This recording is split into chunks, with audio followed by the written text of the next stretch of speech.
Esportes, que traz aí a informação da contratação do Daniel Alves. Uma contratação até rápida. A gente já tinha ouvido falar sobre o interesse do São Paulo desde a semana passada. Nessa semana a conversa evoluiu, ontem principalmente, e hoje o Daniel Alves foi anunciado oficialmente no site do São Paulo como jogador do São Paulo. Veja só o vídeo que foi colocado nas mídias sociais do Tricolor Paulista. O grande Milan vai se curvando ao São Paulo. Agora é domingo e nós estamos assistindo aos jogos de futebol na TV Preto e Branco. Para nós, esse é o melhor dia da semana. Há muita alegria em nossa casa. O maior é o futebol do Brasil. O maior é o São Paulo. Festa em todo o Brasil. Em todo o Brasil. Agora é 2019 e eu poderia ter escolhido qualquer lugar para jogar, mas eu escolho voltar para o Brasil, pelo meu país, pelo meu povo, pelo meu clube de coração. É irreal, mas estou aqui.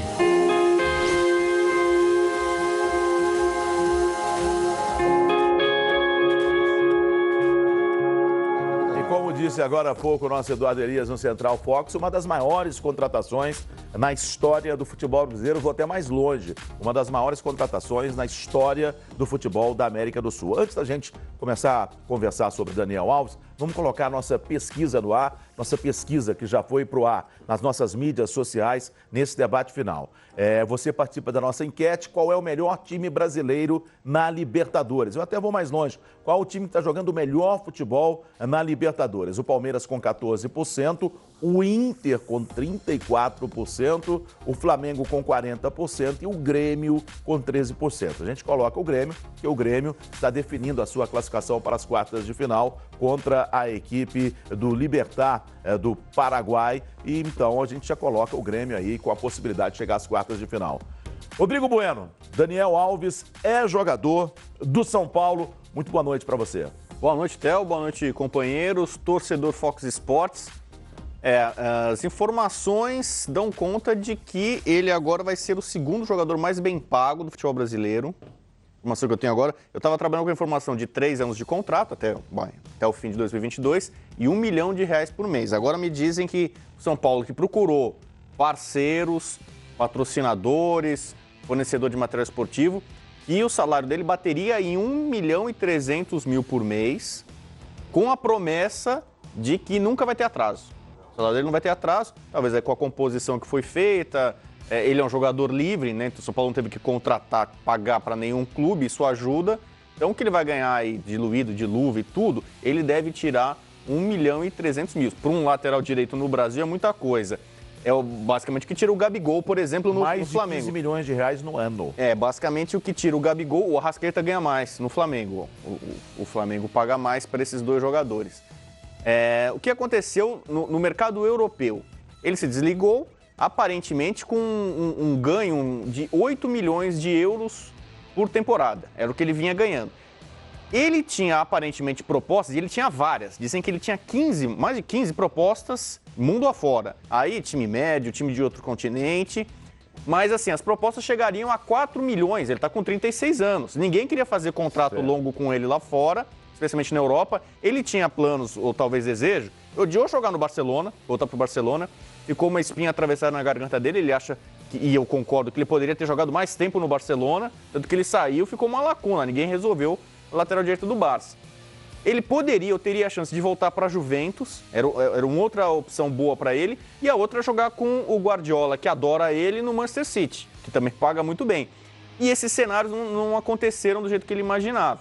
E aí, entre ficar em um time de menor expressão e ir para um outro continente, para ele achou, ainda mais na Copa América que ele fez, o melhor jogador da Copa América. Foi o melhor jogador São Paulo está contratando o cara que foi o capitão do Brasil, melhor jogador da Copa América.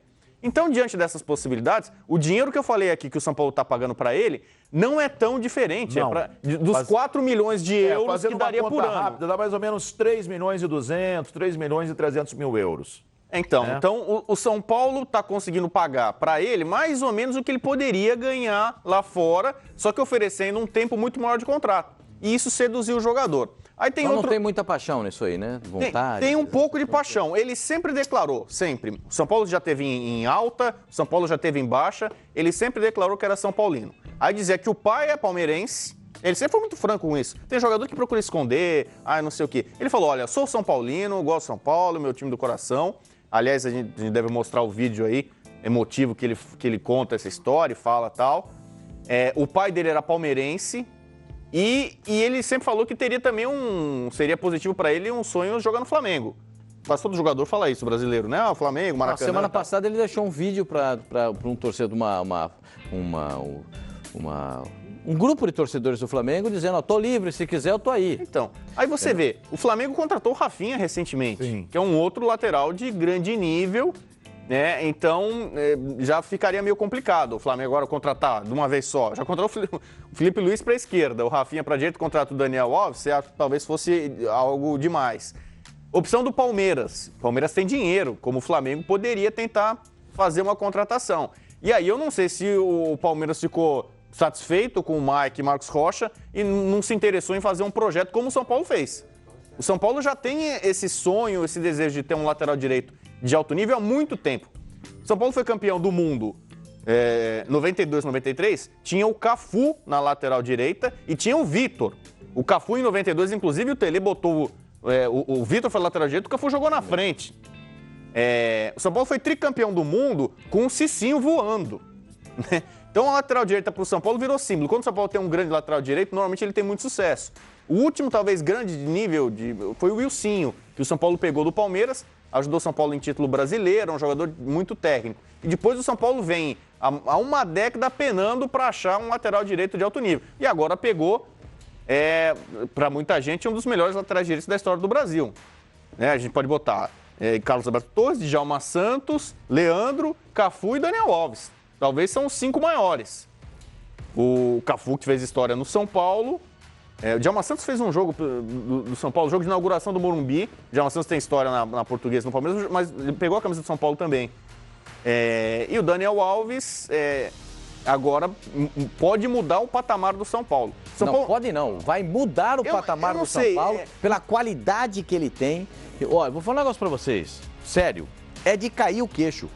É de cair o queixo. Você falar a contratação do Daniel Alves? De cair o queixo. É de cair o queixo. Parabéns pro São Paulo, parabéns. Excelente, maravilhoso. Não é a todo momento que a gente contrata o melhor jogador da Copa América na lateral direita, jogador que tem, aos 36 anos, uma ótima condição física, joga pra caramba. O jogador que mais ganhou o título, são 40 títulos conquistados na história do futebol. Como disse o Rodrigo Bueno, ele elencou 5 laterais direitos. 5 laterais direitos, você elencou. Pra mim, a minha ordem é um pouco diferente da sua. A minha é Carlos Alberto Torres, Djalma Santos, Cafu, aí vem Daniel Alves e depois vem o Leandro, na minha opinião. Agora, vou dizer pra você, esse cara, com todas as conquistas, com as marcas que ele tem, com ele jogando, tá de brincadeira. O torcedor do São Paulo tem que lotar o Morumbi todo jogo. Cair o queixo. Cair o queixo. Eu falei dessa carência do São Paulo e, de certa forma, do futebol brasileiro no lateral direita. Ele chega pro São Paulo para ser o capitão do São Paulo desde o Rogério Ceni. Mas ele do Rogério Ceni, o São Paulo não tem um líder, um cara no vestiário desse porte. A gente troca informação aqui, o Fábio me passou agora aqui no site da Adidas, já tem uma camisa do São Paulo, Daniel Alves, 10 em promoção, já sendo vendida. Quer dizer, então você já vê que já começa a movimentar uma outra história e rapidamente, né? E se ele vai, boa noite, boa noite, companheiros, a você que nos acompanha. Se ele vai usar a camisa 10, será que ele vai jogar no meio-campo? Ou ele vem para ser lateral direito? Boa pergunta. Porque o Daniel Alves, ele pode fazer essa função e normalmente, depois da faixa dos 35 anos, muitos laterais com habilidade, com fôlego, avançaram. Camisa 10 na lateral direita, a leitura que eu faço inicial é que ele vem para jogar um pouco mais adiantado, hein? Quem que joga na lateral direita do São Paulo é Igor Vinícius, não é isso? No momento, sim. Ou o Hudson improvisado, o Hudson não quer mais jogar lateral. O Hudson falou pro Cuca que não quer mais jogar lateral. Igor Vinícius, dá pra largar com o Dani Alves? Mas não pode botar o Igor Vinícius e o Daniel Alves à frente. Agora, no volante ele vai bater com o Tietê. Ele vai bater... Não, mas ele pode jogar mais à frente. Ele vai bater com o Hernani. Ponta direita quase, não pode? São Paulo com Daniel Alves e Antony. Olha o lateral direito de São Paulo. Daniel Alves e Antony. Enjoada, então, você vai tirar o Antony do time do São Paulo, vou botar o Daniel. Pera um pouquinho, gente. Vamos botar a coisa, cada qual no seu salário. como diz no interior de São Paulo, cada um no seu quadrado. Espera um pouquinho. O Daniel Alves chega no São Paulo. O São Paulo tem uma carência. Todo jogo, toda semana, o Cuca pede para os dirigentes do São Paulo: você precisa me contratar um lateral direito. Eu preciso de um lateral direito. Quando contrata um lateral direito, o cara como o Daniel Alves vai. Aí não dá. Eu não consigo imaginar isso. Bota na dele, na lateral. E hoje eu nem falei, você conversa com a gente utilizando a nossa hashtag Debate Final Fox Sports, ela já está bombando aqui. Muita gente falando que é uma das maiores contratações realmente da história do futebol sul-americano. Muita gente falando que o Daniel Alves tem de jogar na lateral direita. E eu pergunto para você, Eugênio Leal, como é que você vê essa contratação bombástica anunciada agora à noite pelo São Paulo do Daniel Alves. Boa noite. Boa noite, Theo, companheiros, amigos em casa. É fantástica a contratação, um jogador vitoriosíssimo, né? O maior campeão do futebol, 40 títulos. Vai trazer essa aura dele, mais do que isso, né? Vai trazer, além da qualidade de jogador, experiência de vitória. Isso é muito importante, né? Ele vai trazer para o São Paulo o dia a dia, o procedimento, a cabeça, a conversa, a liderança de quem está acostumado a jogar no mais alto nível, nos maiores clubes do mundo, na seleção brasileira e conquistando títulos, né? Com uma coleção enorme de vitórias. Além disso, visibilidade. Nesse momento, o São Paulo já é, em nível mundial, comentado. Você, como eu estava fazendo agora há pouco, rastrear aqui pelas redes sociais, no Twitter, por exemplo, o mundo inteiro, a Europa, toda a América Latina, está todo mundo comentando a contratação do São Paulo. E é o nome do São Paulo que ganha. E isso gera retorno de marca, isso gera patrocínio, isso gera aumento de cota. Tudo para o São Paulo, tudo positivo. Então, é uma contratação de muito peso, de muita importância. Acho que vem para jogar na lateral, até porque o Daniel